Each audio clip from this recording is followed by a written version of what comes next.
ಬಂಧುಗಳೇ, ವೈದ್ಯಾಧಿಕಾರಿಗಳೇ ಮತ್ತು ಎಲ್ಲ ದೀಪವರ ಕುಟುಂಬದ ಎಲ್ಲ ಸದಸ್ಯರೇ, ವೇದಿಕೆಯಲ್ಲಿರ್ತಕ್ಕಂಥ ಹಿರಿಯರು, ಸಾಹಿತಿಗಳು, ಆತ್ಮೀಯರಾದಂಥ ನಾಗರಾಜರೇ, ಅದೇ ಮತ್ತು ಸ್ನೇಹಿತರಾದಂಥ ಧನ್ಯರು ಮತ್ತು ನಮ್ಮ ಪ್ರದೀಪ್ ಅವರ ಸುಪುತ್ರರಾದಂಥ ಆರಾಧ್ಯ ಅವರು ಮತ್ತು ಪ್ರಥಮ ನಮ್ಮ ಜಿಲ್ಲಾಧಿಕಾರಿಗಳಾದಂಥ ಸುರೇಶ್ ಅವರು ಮತ್ತು ವೈದ್ಯಾಧಿಕಾರಿಗಳೇ, ಇವತ್ತು ಏನು ಈ ಚಿಕ್ಕ ವಯಸ್ಸಿಗೆ ತುಂಬ ಆ್ಯಕ್ಟಿವ್ ಆಗಿದೆ, ದೇವರು ಚೆನ್ನಾಗಿರೋರನ್ನ ಕರ್ಕೋತಾನೆ ಅನ್ನೋಂಥ ಎಲ್ಲೋ ಒಂದು ಕಡೆ ನೋವಾಗ್ತದೆ.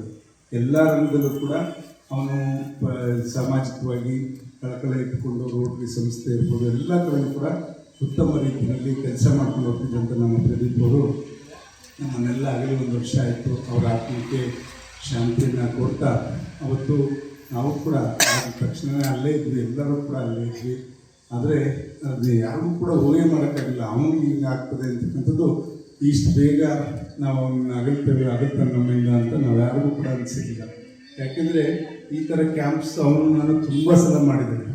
ತುಂಬ ಸಲ ಹೆಲ್ತ್ ಕ್ಯಾಂಪ್ಗಳು ಮತ್ತು ನಾವು 10,000 ಗಟ್ಟಲೆ ಜನಗಳ ಕರೆಸಿ ಮಾಡ್ತಾಯಿದ್ವಿ. ಅವಾಗ ಹೆಂಗೆ ಮೆಡಿಸಿನ್ಸ್ ಹೆಂಗೆ ಮಾಡಬೇಕು, ಯಾರಾದರೂ ಕೂಡ ದಾನಿ ಕೊಟ್ಟರೆ ಅವನ್ನೇ ಅಕೌಂಟ್ಗೆ ಹಾಕಿ ಮಾಡೋವಂಥದ್ದು, ಈ ಥರ ಎಲ್ಲ ಸುಮಾರು ನಾನು ಎಲ್ಲ ಕೂಡ ಮಾಡ್ತಾಯಿದ್ವಿ. ಖಂಡಿತ ಒಂದು ವಿಶ್ವಾಸಕ್ಕೆ ಅರ್ಹನಾಗಿದ್ದಂಥ ನಮ್ಮ ದೀಪಣ್ಣನ ಇವತ್ತು ನಾವೆಲ್ಲರೂ ಕೂಡ ಕಳ್ಕೊಂಡಿದ್ದೇವೆ. ಭಗವಂತ ಅವನ ಆತ್ಮಕ್ಕೆ ಶಾಂತಿ ಕೊಡಲಿ, ಆ ಧೈರ್ಯ ಶಕ್ತಿಯನ್ನು ಇವತ್ತು ಆ ಧೈರ್ಯವನ್ನು ತುಂಬತಕ್ಕಂಥ ಶಕ್ತಿಯನ್ನು ಅವ್ರ ಕುಟುಂಬದ ಆರಾಧ್ಯ ಮತ್ತು ಮತ್ತು ನಮ್ಮ ತನಿ ಎಲ್ಲರಿಗೂ ಕೂಡ ಭಗವಂತ ಕೊಡಲಿ ಅಂತಕ್ಕಂಥ ಪ್ರಾರ್ಥನೆ ಮಾಡ್ತಾ ಕ್ಷಮೆಯಲ್ಲಿ ಇವತ್ತು ನಾವು ಸುಮಾರು 1200 ಜನ ಗರ್ಭಿಣಿಯವರಿಗೆ ಸಾಮೂಹಿಕ ಸೀಮಂತ ಕಾರ್ಯಕ್ರಮ ಇವತ್ತು ಅಲ್ಲಿ ಇಟ್ಕೊಂಡಿದ್ದಾರೆ. ಅದು ಒಂಥರ ಅಣ್ಣ ತಂಗಿ ಬಾಂಧವ್ಯದಲ್ಲಿರಲಿ ಅಂತಕ್ಕಂಥ ದೃಷ್ಟಿಯಲ್ಲಿ. ಯಾಕೆಂದರೆ ಕೆಲವು ಮನೆಗಳಲ್ಲಿ ತವ್ರ ಮನೆಯಲ್ಲಿ ಕಳಿಸೋದು ಕಷ್ಟ ಇರ್ತದೆ. ಅಂಥದಕ್ಕೆ ಅವ್ರು ಯಾರು ಕೂಡ ಅವ್ರನ್ನ ಒಂದು ಖುಷಿಯಿಂದ ಇಟ್ಕೋಬೇಕು, ಒಂದು ಒಳ್ಳೆಯ ಥರದಲ್ಲಿ ಅವ್ರಿಗೆ ಒಳ್ಳೆಯ ಮಾತು ಅವ್ರಿಗೆ ನೋವಾಗಬೇಕು, ನೋಡ್ಕೋಬೇಕು ಅಂತಕ್ಕಂಥ ದೃಷ್ಟಿಯಿಂದ ಇವತ್ತು ಶ್ರೀಮಂತ ಅಣ್ಣನ ಪುಸ್ತಕದಲ್ಲಿ ನಿಂತು ತವರಿನ ಮಡಿಲು ಅಂತಕ್ಕಂಥ ಹೆಸರಿಟ್ಟು ಅದನ್ನು ಮಾಡ್ತಾ ಇದ್ದೀವಿ. ಯಾಕೆಂದರೆ ಇದೆಲ್ಲ ಒಂಥರ ಸಮಾಜ ಸೇವೆ, ನಾವು ಆ ಥರ ಭಾವನೆ ಇಟ್ಕೊಂಡಿದ್ದೀವಿ. ಆ ನಿಟ್ಟಿನಲ್ಲಿ ಮಾಡ್ತಾ ಇರ್ತೀವಿ. ಇವತ್ತು ನಾನು ನೋಡಿದೆ ಪ್ರತಿ ತಿಂಗಳು ಮುದ್ದೇನಹಳ್ಳಿನಲ್ಲಿ ಅಲ್ಲಿ ಎಲ್ಲ ಕಡೆ ಕ್ಯಾಂಪ್ನ ಈ ಕಾರ್ಯಕ್ರಮದಲ್ಲಿ ಡಾಕ್ಟರ್ ಚೇತನ್, ಡಾಕ್ಟರ್ ದಿನೇಶ್ ಅವರು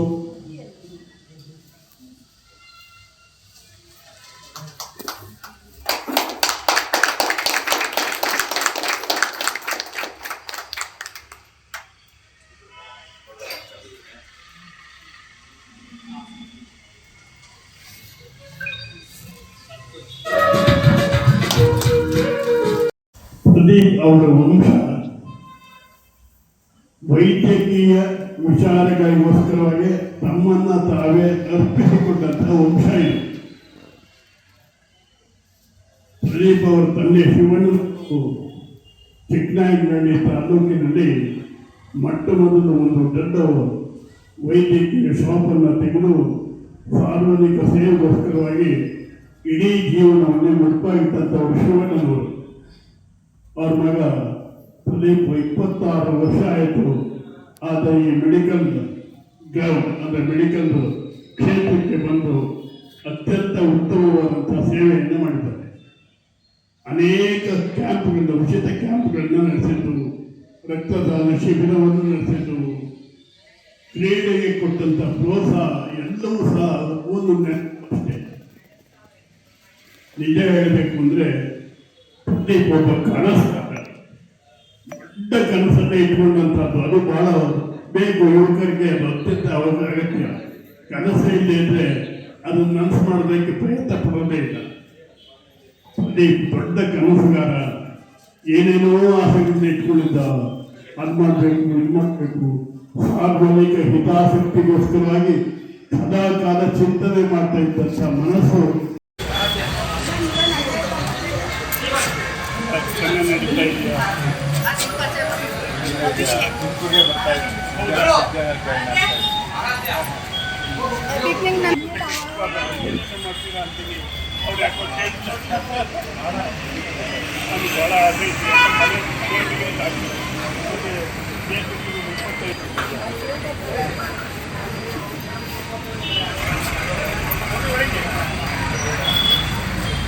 ಇಲ್ಲಿ ನೆರೆದಿರುವಂಥವ್ರಿಗೆಲ್ಲ ನಾನು ಸ್ವಾಗತ ಕೊಡ್ತಾ, ಇವತ್ತು ದಿನ ಬರಬಾರ್ದಾಗಿತ್ತು, 1 ವರ್ಷ ಕಳೆದೋಗಿದೆ ಅಂತ ಹೇಳಿದ್ರೆ ಸ್ವಲ್ಪ ತಿಳಿಸ್ಕೊಳ್ಳೋದು ಕಷ್ಟ. ಆದರೂ ಅವರು ನಡೆದೋಗಿದ್ದಂಥ ದಾರಿನಲ್ಲಿ ಚಿಕ್ಕನಾಯಕನಲ್ಲಿ ಮಾಡಿದಂಥ ಸಮಾಜಮುಖಿ ಕಾರ್ಯಗಳಾಗಿರ್ಬೋದು, ಅವರ ಸ್ನೇಹ ವ್ಯಕ್ತಿತ್ವ ಆಗಿರ್ಬೋದು, ಮತ್ತು ಮಾಡಿದಂಥ ಒಂದು ಸಂಘ ಸಂಸ್ಥೆಗಳಿಗೆ ಮಾಡಿದ ಸಹಕಾರಗಳಾಗಿರ್ಬೋದು, ಇವನ್ನೆಲ್ಲ ಎಲ್ಲರೂ ಕೂತ್ಕೊಂಡು ಒಂದು ಕಡೆ ನಾವು ನೆನಪಿಸ್ಕೋಬೇಕಾಗುತ್ತೆ. ಅದಕ್ಕೆ ಒಂದು ವೇದಿಕೆ ಅಂತ ಸೃಷ್ಟಿ ಮಾಡಿ ಅದರಲ್ಲೂ ಆರೋಗ್ಯ ತಪಾಸಣೆ ಶಿಬಿರ ಅಂತ ಒಂದು ಒಳ್ಳೆಯ ಕಾರ್ಯ ಮಾಡ್ತಾ ಇವತ್ತು ಜನರಿಗೆ ಆರೋಗ್ಯನೇ ದೊಡ್ಡ ಆಸ್ತಿ. ಆ ನಿಟ್ಟಿನಲ್ಲಿ ಈ ಸ್ಪೆಷಾಲಿಟಿ ಕ್ಲಿನಿಕ್ ಮತ್ತು ಪ್ರದೀಪಣ್ಣ ಅವರ ಫ್ಯಾಮಿಲಿ ಅವರೆಲ್ಲ ಸೇರಿಕೊಂಡು ಮತ್ತು ಇಲ್ಲಿ ಬರ್ಸಿರುವಂಥ ಕೈ ಜೋಡಿಸಿರುವಂಥ ಡಾಕ್ಟರ್ಗಳೆಲ್ಲ ಸಹಕಾರ ಮಾಡಿ ಈ ಕೆಲಸ ಮಾಡ್ಕೊಂಡು ಹೋಗ್ತಾ ಇರೋದು ತುಂಬ ಖುಷಿ ಕೊಡುವಂಥ ಸಂಗತಿ. ಹೀಗೆ ನಡ್ಕೊಂಡು ಹೋಗ್ರಿ, ಈ ಸಮಾಜಮುಖಿ ಕಾರ್ಯಗಳನ್ನು ನಡ್ಕೊಂಡು ಹೋಗ್ತಾ ಇರಲಿ, ಇನ್ನೂ ದೊಡ್ಡ ಮಟ್ಟದ ಶಕ್ತಿ ಸಿಗಲಿ. ಇದಕ್ಕೆಲ್ಲ ಸಹಕಾರವಾಗಿ ನಾವು ನಿಂತೀವಿ. ಇನ್ನೂ ಮುಂದಕ್ಕೆ ಈ ಕಾರ್ಯಗಳು ಹೆಚ್ಚೆಚ್ಚು ನಡೀಲಿ, ಗ್ರಾಮೀಣ ಪ್ರದೇಶಗಳಿಗೆ ಹೋಗಲಿ. ಇದು ಜನಗಳಿಗೆ ಆರೋಗ್ಯದ ಮತ್ತು ಅವರ ವ್ಯಕ್ತಿತ್ವ ಕಲ್ಪಿಸ್ಕೊಳ್ಳುವಂಥ ಒಂದು ಮಾರ್ಗದರ್ಶನ ಮೇಲೆ ನಡೀಲಿ ಅಂತ ಹೇಳ್ತಾ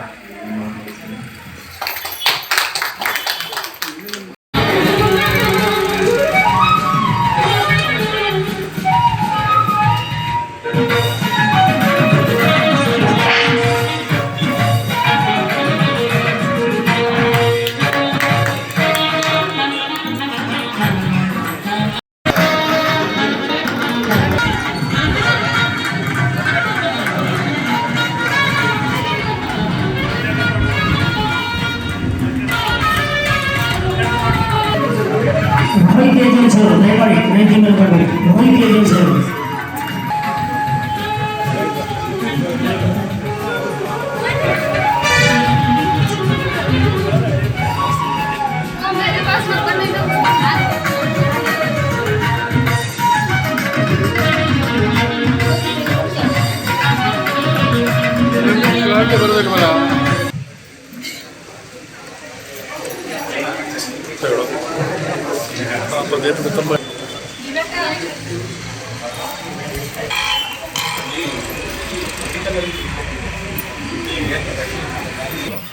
ಚೆನ್ನಾಗಿದೆ. ಸಡನ್ ಹೆಸರುಗಳಲ್ಲಿ ಗೊತ್ತಾಗಿತ್ತು.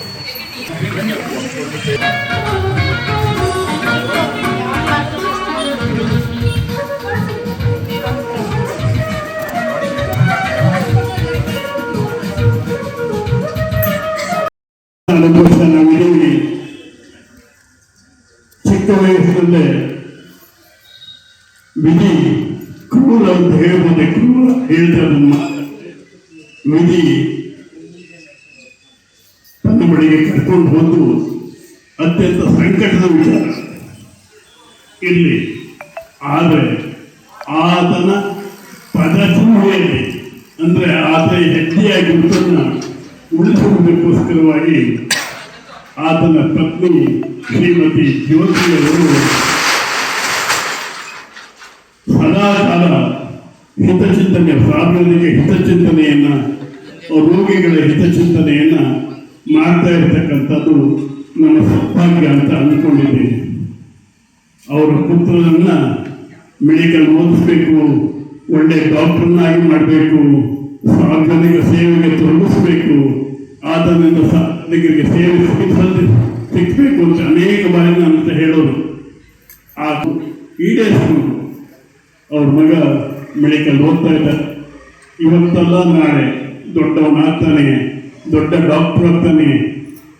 ಅವರು ಅವ್ರ ತಂದೆ ಮತ್ತು ಅವ್ರ ತಂದೆ ಆ ತಾತ ಇವರು ನಡೆದಂತಹ ದಾರಿಯಲ್ಲಿ ನಡೆಯಲಿ, ಸಾರ್ವಜನಿಕರಿಗೆ ತನ್ನಿಂದ ಕಿಂಚಿತ್ ಸೇವೆ ಏನು ಸಾಧ್ಯ ಇದೆ ಅದನ್ನು ಸಲ್ಲಿಸಿ ಉತ್ತಮನಾದಂಥ ಡಾಕ್ಟರ್ ಆಗಲಿ, ಹೆಸರಾಂತ ಡಾಕ್ಟರ್ ಆಗಲಿ, ಅವರಿಂದ ನೂರಾರು ಜನ ಸಾವಿರಾರು ಜನ ರೋಗಿಗಳು ಅನುಕೂಲ ಪಡೆದು ಅವನ ಸೇವೆ ಸಿಗಲಿ ಅಂತಂದು ನಾನು ಅದನ್ನು ಹಾರೈಸ್ತೀನಿ. ಅವನಿಗೆ ಶುಭವನ್ನು ಕೋರ್ತೀನಿ. ಅವನು ತಂದೆ ಮಾತು ಆತನಿಂದಲೇ ಉದಾರ ಹೃದಯ ಆಗಲಿ ಅಂತ ಹೇಳಿ ನಾನು ಬಯಸ್ತೇನೆ. ಇವತ್ತು